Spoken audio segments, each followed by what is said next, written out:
All right, this is part 2 of the Igcse Math 2, Semester 2, final review, starting at question 26. It says, given that DC and AB are parallel, so DC, so I'm going to put the parallel symbol in there, and AB are parallel, okay, that, and D and B are right angles,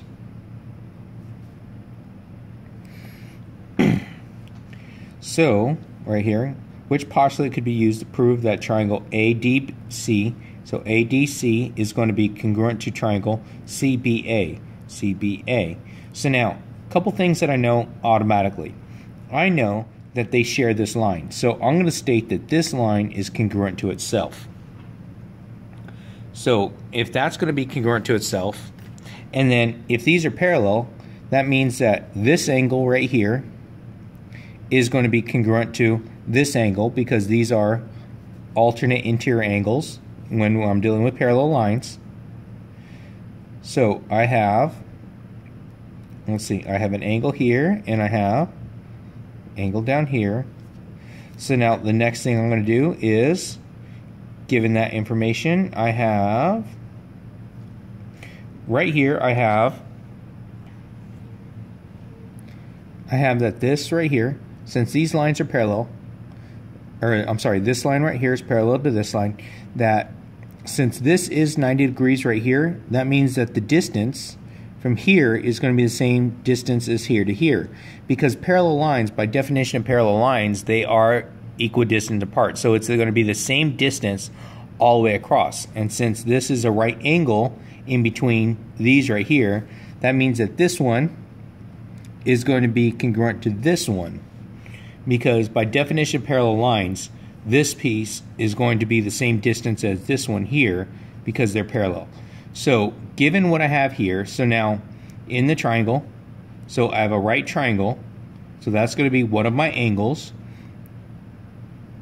And then I have, excuse me, so a right triangle, so I have this side right here, and this one right here is going to be one of my angles, and then this is going to be the hypotenuse. Now, I actually don't need anything else besides this and this. Given that this is a right triangle, I have that this leg is going to be congruent to this one, and this is congruent to itself. So I could just look at it. So in a right triangle, I could use a hypotenuse and a leg. So this is going to be the hypotenuse. They're congruent to each other because it's congruent to itself and one of the legs of the right triangle. So this is a leg and this is a leg. So my answer is going to be a hypotenuse leg for this one right here. Now, my next one right here, which postulate proves that triangle JKF is congruent to triangle GKH? Now, there's one thing that's missing here, which should be there. If you notice it, it's going to be this forms an X. So whenever they come together and they form an X like this, I'm going to have vertical lines. So this angle is going to be the same as this angle. Now I can go through and just read this. This is going to be side, angle, side, and this one's side, angle, side. So side, angle, side is my postulate. Now for number 28, I'm going to use similar triangles here. So I'm going to say that 16 is the small one. So one thing that is actually helpful to go through and do with these is actually separate these. So if I separate it, I'm going to say that this is going to be my small one. This is my large one. So right here I have 16. And here I have X. So that's just this piece right here. Now for this one right here, let's look from the big one. This is going to be 20 because it's all the way across. So that's 20. And this side right here is going to be 5 plus X to get all this. Now I could do my cross products for this. So it's going to be 16 over 20 equals, that's going to be X over 5 plus X. Multiply this out, I'm going to get 16 times 5 plus X equals 20X. Multiply that 16, so I'm distributing this. So 16 times 5 is 80, plus 16x equals 20x. So I want to put my variables on one side, so I'm going to subtract 16x from both sides. 80 equals 4x divided by 4. X is going to be 20. So if x is 20, we're just finding the value of x. So x is going to be 20 here. Number 29, find the length of ST. So ST is going to be down here for this one, so I need to hold the whole thing. So when I solve for x, I need to make sure I plug it back in to get that whole value. So let's take a look. It's going to be 6 over 8, so those go together. So 6 over 8 equals x over x plus 4.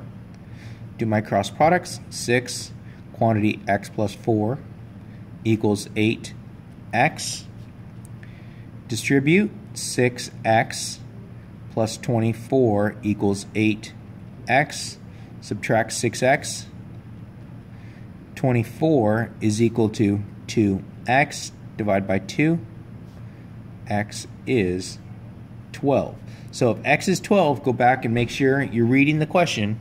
We have to find ST, so we have to plug that back in. So it's going to be, this is 12 plus 4, so ST equals 16.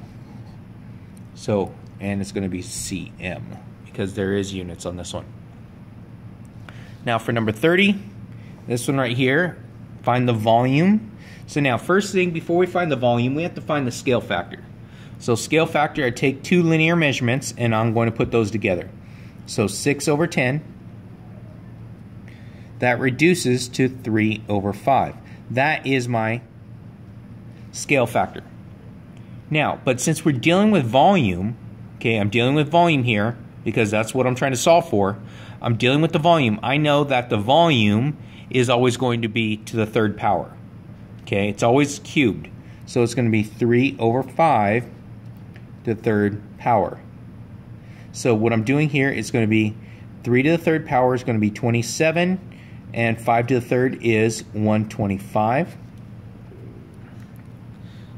Now I'm going to do it on my calculator here. So to show you, so it's parentheses 3 over 5 close, and I'm going to caret. Here's the caret down here. Caret, so it's going to do the third power. Enter. 27 over 125. There we go. So now that is going to be my volume scale factor, because it's always going to be the third power. So I'm going to take this, which is 27 over 125 is equal to, so 27 is a small one, so it's going to be 100 over x, because I'm trying to find this volume here. So do my cross products, and I get 27x equals 12500.